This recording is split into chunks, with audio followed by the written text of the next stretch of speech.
Vivencias.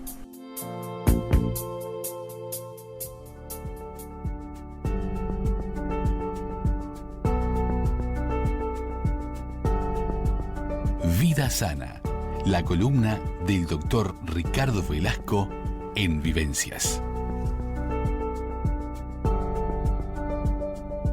Estamos con el doctor Ricardo Velasco en su columna Vida Sana para hablar de los mitos y verdades sobre la pastilla azul, Sildenafil, que le ha vuelto a la viralidad a muchos hombres, la felicidad a muchas parejas, pero también se tejen muchos mitos y lo cierto es que mantener relaciones sexuales, también lo hemos hablado con el doctor Velasco, tienen importantes beneficios para la salud. Y vamos a ir hoy descubriendo esos mitos y verdades de esta pastillita azul. Muy buenas tardes, Ricardo, muy bienvenido. Buenas tardes. Sí, se habla mucho del Sildenafil, del Viagra, porque decimos Sildenafil y no todo el mundo tiene por qué saber. El Viagra es el nombre comercial.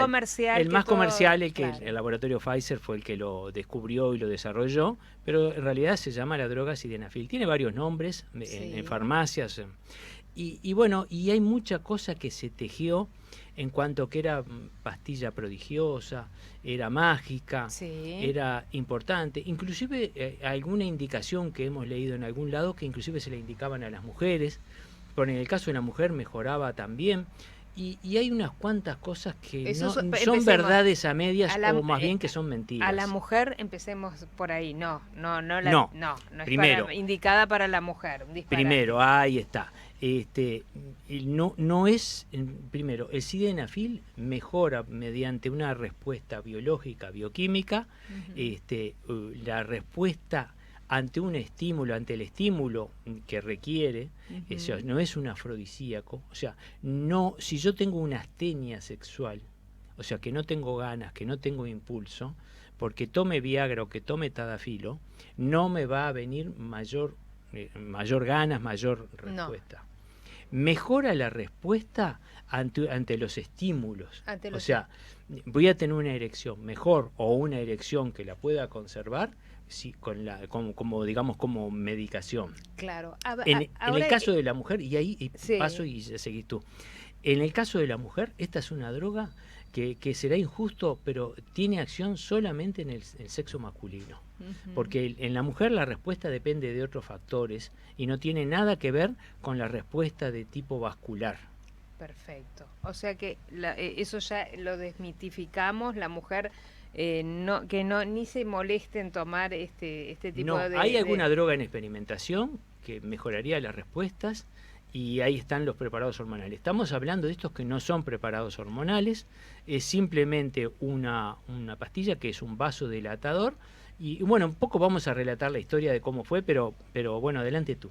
No, lo que te quería preguntar, ahora vamos a ver cómo se descubrió y cómo se llegó a esta pastilla, pero creo que algo que decías cuando comenzabas, que la gran mayoría que consume esta sustancia, este medicamento, es por un tema que preocupa mucho al hombre, que es la disfunción eréctil, la impotencia. Es un tema que al hombre le preocupa, le ocupa, y también me interesaría saber a partir de qué edad se puede producir esta disfunción. Bueno, la disfunción eréctil en realidad no tiene edad, lo único que necesita es, digamos, en la edad de una erección, o sea, predomina más allá o arriba de los 55 años, ¿verdad? Pero sí hemos tenido en los últimos años consultas en gente menores de 30 y menores de 40. Ajá. Yo ahora te decía recién fuera del micrófono que alrededor de 40 años es el mayor público, digamos, objetivo, que consumo y que consulta. ¿Por qué? ¿A qué se debe esto, Ricardo? Y bueno, y en realidad ha sido una sorpresa, hemos tenido que volver a leer, y eso está pasando a nivel mundial. Se supone que hay una serie de elementos, que por ejemplo el estrés laboral, la etapa de la vida donde se juntan varias cosas, los niños chicos, un matrimonio que ya tiene unos 8 o 10 años, o sea... Empieza con algún desgaste. Empieza con algún desgaste, la parte psicológica, el estrés laboral, el estrés familiar, o sea, todo ese componente que nos va quitando la espontaneidad y donde nosotros pretendemos, o sea, nos damos cuenta que nuestra respuesta orgánica no es la misma, que cuando teníamos menos edad. Y ahí es donde empiezan a consultarnos para tratar de mejorar su respuesta. Y en este caso, el Viagra o Sildenafil podría ser una... Claro, cualquiera de las dos drogas, el Tadafilo o el Sildenafilo, son la indicación para mejorar, vuelvo a decir, siempre clarísimo esto, mejoran la respuesta, no de ninguna manera son un afrodisíaco. O sea, esto no resuelve un tema de afectos, esto no resuelve un tema de impulsos, esto simplemente mejora una respuesta ante unos estímulos. Ante estímulos. ¿Qué diferencia hay entre el Sildenafil y el Tadafilo? Porque una es, hay una, el Tadafilo, creo que se le llama la pastillita del fin de semana. Que nos expliques qué diferencia en cuanto a composición y cómo se toman y para qué sirve cada una de ellas. Bueno, la primera que se descubrió, o sea, que se estudió, fue el Sildenafil, que el Sildenafil tiene una acción, se toma una media hora antes de presuntamente, entre media hora y una hora antes del presunto acto sexual, y su acción desaparece alrededor de las 2 horas. O sea, hace un pico de absorción donde se produce bloqueo de una enzima que nos favorece la vasodilatación y por lo tanto la erección y poder mantener la erección. Dura unas 2 horas, 2 horas y media y después va desapareciendo su efecto. O sea, tiene un efecto, digamos, fugaz de alguna manera, son 2 horas y pico. El Tadafilo es una droga que tiene es posterior, surgió también en base a que actúa sobre la misma enzima, pero tiene una acción más prolongada. Sí. Se toma, su efecto comienza a partir de 2 horas y permanece hasta 48 a 36 horas en el torrente sanguíneo.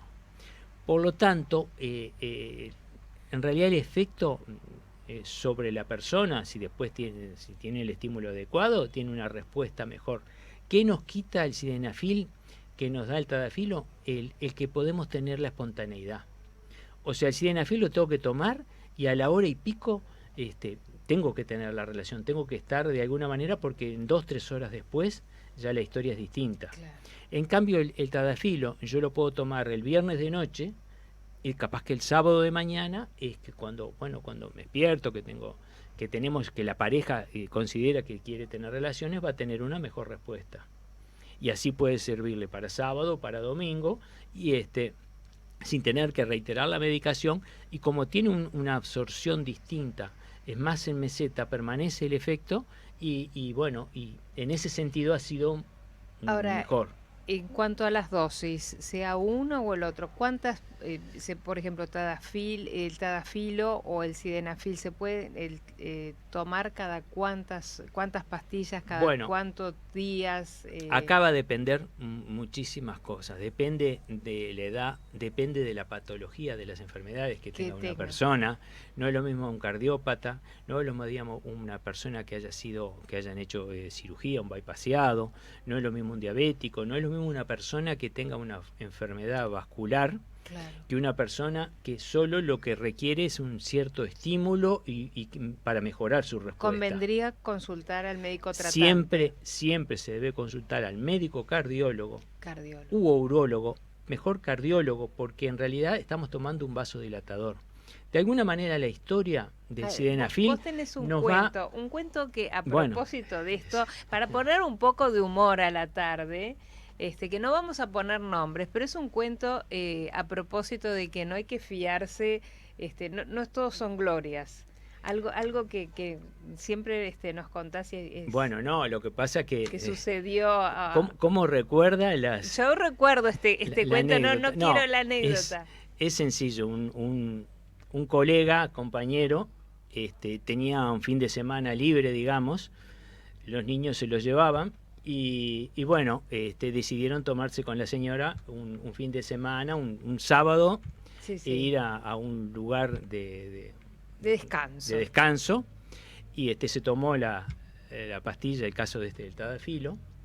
el sildenafil se lo tomó. Y bueno, y ya para hacerla, vamos a hacerla completa, ya que estamos, que nunca podemos festejar, se tomaron unas copitas de champán, alguna cosa, se metieron en el baño, ¿verdad? En un jacuzzi. En un jacuzzi. ¿Qué pasa? El alcohol es vasodilatador. El jacuzzi con el agua tibia es otro vasodilatador. Más toma el sildenafil, que su efecto es vasodilatador. Bueno, en resumen, que es la parte que quieren que cuente, la señora lo terminó ayudando a salir del jacuzzi porque no se podía ni parar. Claro, le bajó porque le bajó muchísimo la presión. Terminó tomando agüita salada y papitas chip y acostado durmiéndose para la mañana levantarse e irse con un mareo que no podía estar más. Que no podía más. O sea, de a uno, como diríamos, de a uno, muchachos. Sí, o sea, no lo mezclen con alcohol.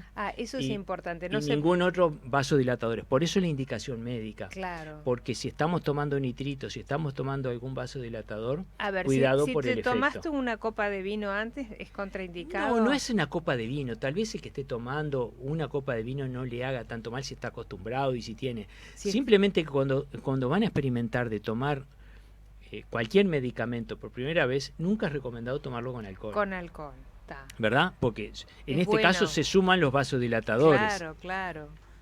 Vamos a ver, porque seguramente tenemos algún mensaje para consultarte, como siempre. Y a propósito de algo que estábamos hablando también, mientras busco los mensajes fuera de micrófono, el tema del COVID ha traído también aparejado consecuencias respecto a la sexualidad en muchos caballeros. ¿Qué efectos ha dejado o está dejando? Sí, están consultando como síndrome post-COVID, unos síndromes, digamos una falta de erección, digamos, unas erecciones fallidas, y se está un poco acreditando al fenómeno inflamatorio, que es el que nos lleva el COVID, digamos, es una respuesta de las citoquinas, un fenómeno inflamatorio a nivel orgánico, a nivel de todo el organismo, y también de nuestras arterias y arteriolas. Por lo tanto, es donde se nos puede y nos comienza a fallar también una erección. No tanto en la etapa del COVID, porque entre la fiebre, el decaimiento, la falta de aire, no hay mucho deseo. Claro. Pero y además a esto agreguemos el encierro que estamos teniendo nos está llevando a una angustia que no colabora tampoco en nuestra vida sexual. Más si a esto le agregamos una respuesta orgánica pobre por el fenómeno inflamatorio, nos está llevando que la gente sí está consultando, y consulta por una falta de ganas, por una falta de deseo y por un déficit de erección. Bueno, esto primero se trata con como corresponde, tratar una angustia, con la terapia que corresponde, y la respuesta, si después de chequeado el punto de vista cardíaco, entonces acuérdense que siempre recomendamos después de cursar un COVID, el chequeo con el cardiólogo, porque el músculo, el miocardio se puede ver afectado. Entonces el chequear con el cardiólogo es importante para ver si nuestro corazón, nuestro músculo cardíaco sigue sano, y entonces ahí es donde podemos empezar a medicar para empezar a tener una respuesta favorable. En general no es refractario, o sea que mejoran con el tiempo, entre 3 y 6 meses después notamos una sensible mejoría. Por lo menos eso es lo que me han dicho los pacientes. Y bueno, de alguna manera no llamarse espanto, no decir esto va a ser permanente. Claro, pero sabemos que existe. Que pueden ser secuelas del COVID que, bueno, son pasajeras, pero hay que consultar por lo menos. Claro, pero además pensemos que es una enfermedad que estamos todos aprendiendo.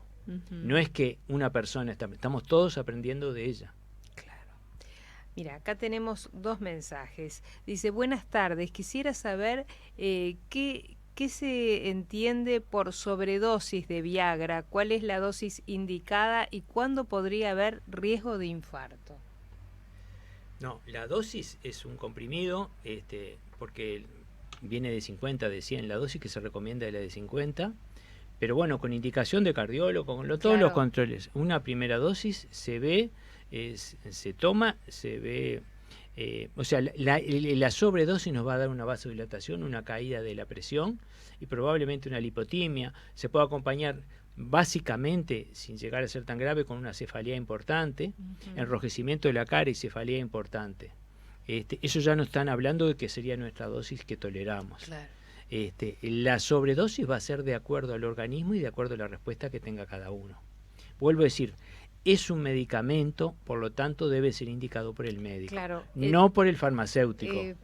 Pero es bueno que esto que lo digamos, porque como es de venta libre, viste que acá en Uruguay cuando es de venta libre la gente va a la farmacia y lo pide. Entonces está bien aclarar. Acá tenemos otro mensaje que dice: buenas tardes, muy interesante. Me interesa saber sobre el tadalafilo, el sildenafil lo conozco. ¿Cuál es la diferencia? ¿Cuántas pastillas por semana serían las indicadas en lugar del sildenafil? Muchas gracias. Bueno, el tadalafil viene en dos presentaciones, una de 20 miligramos y otra de 5.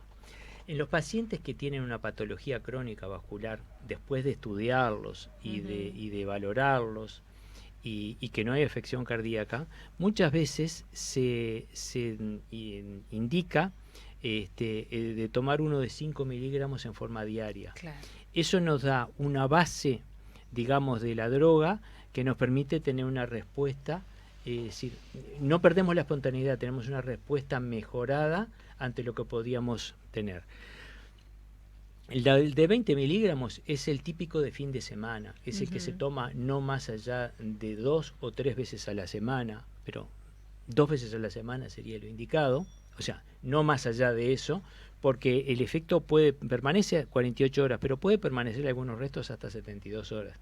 Entonces, si tomáramos el de 20 miligramos sería, ya te digo, efecto más prolongado, no perdemos la espontaneidad, evitamos el pico pero necesitamos tener una buena función renal y necesitamos la tolerancia de la droga. Porque hay que ver qué otra medicación estuviera tomando yo. Fíjense que hay una cosa, a veces hay pacientes que toman antihipertensivos, que justamente uno de los efectos que tienen es como efecto secundario, provocan un déficit de erección. Entonces, hay que valorar el cambiar la medicación, no el dejarla, cambiar la medicación, porque lo importante es dominar la presión, antes de empezar a tomar algo que nos mejore la respuesta. O sea, evitar la droga, cambiarla por otra, porque tenemos 6 o 7 líneas de antihipertensivos. No nos quedemos con una sola si es que no la toleramos. Este tipo de drogas, el sildenafil o tadalafilo, ¿es contraindicado entonces para la gente que es hipertensa? No es contraindicado, no. Como todo, pensemos en esto. Acá lo tiene entonces que ver el médico. Claro, no es un divertimento. ¿Quién lo valora? ¿Lo valora el cardiólogo? No. De acuerdo a la tolerancia. Porque lo primero es la salud cardiovascular. O sea, que la presión esté normal, que el corazón esté funcionando normal. Después lo demás queremos mejorar la respuesta. O sea, los médicos no somos felices porque el paciente esté bien medicado, pero no pudiéndole mejorar la función sexual, trataremos de hacerlo, pero no a costa de su salud. O sea, el sildenafil al principio fue muy bueno, se aceptó muchísimo, porque gente que pasó años sin tener una erección empezó a tenerlo, y después algún caso en el mundo se empezó a morir la gente. Pero ¿qué empezamos a investigar? Gente de muchísimos años que no habían tenido erección de repente hacía 20 años y se tomaba 4 veces a la semana. Entonces, eran gente de muchísimos años que se enfrentaba inclusive con parejas jóvenes o con, bueno... O sea que el ataque cardíaco les daba no por el sildenafil, sino por el desastre que venían exactamente. Haciendo. Y después, si lo mezclaban con alcohol, iban a estar como el colega, que así como hizo una vasodilatación, que ni erección ni nada, apenas podía mantenerse en pie, de alguna manera eso puede llegar a hacer secuelas graves, ¿verdad? Entonces, primero, es una medicación. Por lo tanto, las primeras indicaciones, cuando lleguemos a la dosis exacta, sí lo podemos seguir. Ojo, pacientes infartados, pacientes vascularizados, llevado el control, pueden recibir la medicación, pueden recibirla todos. O sea, acá no hay una contraindicación absoluta, pero siempre valorado por el médico. Respecto a las personas más jóvenes, vos lo hablaste en el comienzo del programa, también lo pueden tomar. O sea, yo creo que a esto voy con esta pregunta. Ahora ya la gente más joven es como que no tiene problema de ir al médico y decirle, bueno, mira, estoy teniendo problemas con la erección. O sea, antes para el hombre hablar de esto le costaba mucho, ¿verdad? Ahora Sí. como que la gente más joven lo Sí. toma más natural tener es un problema de salud. No, la gente más joven piensa más en la salud. Lo que pasa es que, de alguna manera, los que venimos de otra generación, siempre tenemos el complejo de que determinadas enfermedades no se hablan. Claro. Entonces, consultar por una enfermedad venérea era poco más que en el hipermachismo era poco más de muy hombre, digamos, tener una enfermedad venérea, pero no una impotencia, no una dificultad de erección, porque mire si a mí me va a pasar, Claro. ¿verdad? Hoy por hoy la gente más joven ha desmistificado y cuidan más su salud, comen más sano, y también cuando tienen algún trastorno, consultan y en realidad consultan bastante precozmente y bueno, en ese sentido hemos avanzado. Eso hasta empezar la pandemia. Pensemos que en estos 2 años hemos perdido mucho del campo arado que teníamos, en el sentido muchos controles, ¿no? del trabajo que se tenía sobre la atención primaria, aquello que se consultara, hacerse el chequeo anual, y también la consulta que venía, porque el médico de cabecera era un poco eso. El referente, uno claro. los conoce pero no juzga. Uno no está para juzgar así la conducta de una persona. Claro. Simplemente trata de diagnosticar y resolver en la medida que se puede el problema. Y eso es lo importante, lo que se había perdido, que hay que empezar a recuperarlo. Sí, sí. Es importante, estamos en los 2 últimos minutos. Yo no sé qué nos puede haber quedado, Ricardo, sobre estos mitos y verdades del sildenafil, del Viagra y del Tadafilo. Bueno, no, en principio que cualquiera de las 2 drogas deben ser indicadas por médico, que mejoran la respuesta sexual, sin duda alguna, son específicamente para el hombre, de ninguna manera es un afrodisíaco, y eso es importante saberlo. Mejora la respuesta, nos da cierta seguridad, porque aparentemente nos actúa indirectamente, porque como voy a estar más confiado que tengo una respuesta mejor, tal vez inicie más que nada la relación sabiendo que voy a tener una respuesta mejor, pero de ninguna manera es un afrodisíaco, ¿verdad? Entonces, la idea es que es un medicamento y como tal debe ser en principio indicado por médico y controlado por el mismo. Y también creo que esto está bueno que lo hablemos, ¿no? Una pareja en la que el hombre consume este tipo de sustancias o este tipo de medicamentos, sería bueno que se lo dijera a su pareja para que sepa si tiene algún efecto adverso o algún problema, ¿no? Tú sabes que las últimas consultas que he tenido de problemas de erección han venido la pareja. Está bueno, claro. Y está muy bueno, porque el planteamiento que lo haga el hombre y que las preguntas muchas veces las haga la mujer es excelente. Demuestra que tal se comportan como tal, como una pareja. O sea, no es un problema que no se habla, no es un problema que es indisoluble, es una forma de enfrentarlo en conjunto. Y es una de las cosas muy buenas que hemos visto en la medicina. Claro. Porque realmente las parejas jóvenes consultan los dos. Está bueno, y no nos olvidemos también, estamos hablando, vos decís una pareja heterosexual, hay parejas homosexuales que también deberían hacer lo mismo. Consultar si uno de los dos requiere de esta medicación, háblenlo, ¿no? Claro, pareja es pareja, uno no pregunta si es una pareja homosexual, lo heterosexual, obviamente. Lo que importa es que si uno de los dos consume la medicación, que el otro lo sepa, por si se siente mal, por si le pasa algo también, ¿no? Claro, es que justamente la indicación, cuando uno le da la indicación, incluso yo les escribo las indicaciones y les digo los pros y los contras, básicamente le doy anotado a la persona que está allí, claro. O sea, al paciente o al paciente y su pareja, para perfecto. que los dos lo manejen de acuerdo y cuáles son los criterios que tenemos. Esa es la única manera de tener un resultado y saber, si no la tolera, saber hasta dónde debemos tomarla. De ninguna manera abandonar una medicación sin sustituirla por otra. Perfecto. Ricardo, un placer como todos los jueves. Nos reencontramos el próximo jueves. Vivencias. Muchas gracias.